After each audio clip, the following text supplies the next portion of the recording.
Naririnig ba niyo yan si Dilima? Bugira.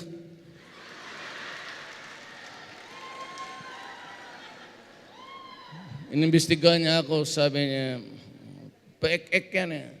Mr. Mayor,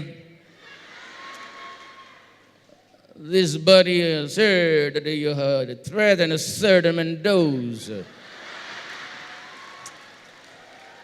And after the threat, amazingly, he was found dead with a gunshot wound on the head. What can you say about it? Ay, nako.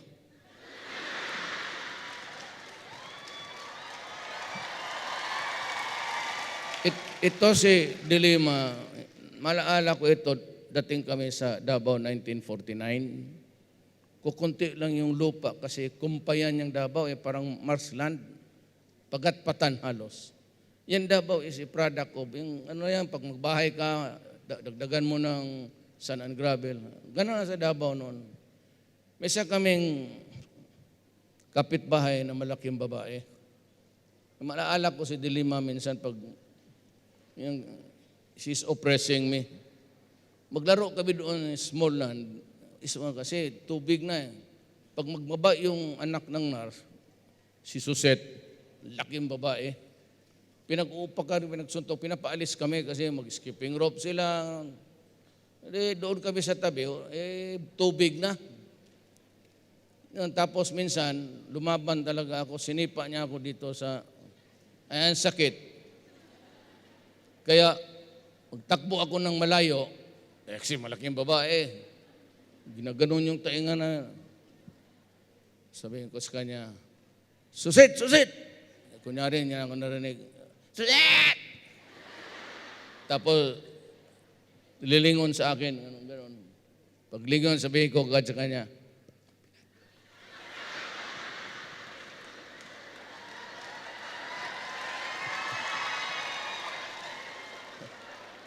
kalagot.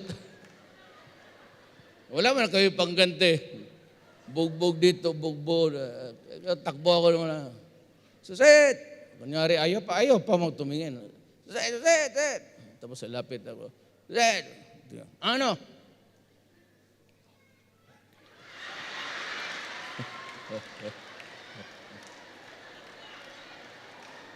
Kayo na ho mag-interpret ng ano sinasabi ko. Bahala na kayo. Do not interpret it in the worst of the meaning because nandyan si pastor. Total yun namang read my lips. Pwede namang, kumusta ka?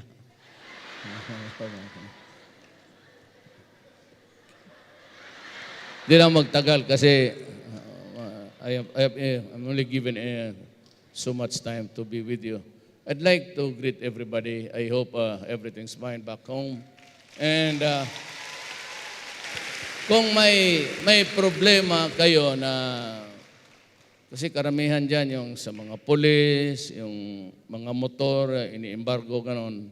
That's the usual problem. But anyway, whatever it is, just connect with the pastor. And if I can help, pag ako, ayaw ko talaga ng opresyon. Ayaw ko ng abuso. Yan talaga. I do not condone oppression, abuso. Pag nagka-problema kayo sa gobyerno, anywhere, just let me know. And in my own little way, kasi marami na rin akong kaibigan sa police, military, I can get connected with them and help you. Kung ano man yung problema ninyo, I know that it is not easy to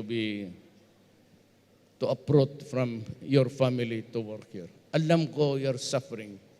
There's always that unbearable loneliness na, at saka you are always thinking of your daughter and son na pinapaaral mo.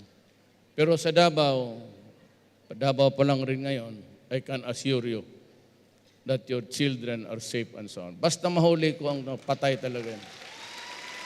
Yan that I can assure you. So, hindi na ako magtatagal. Marami pang magsasalita. Nice to be here and pakimusta na lang rin sa mga relatives nyo sa Pilipinas. Salamat, Mayor.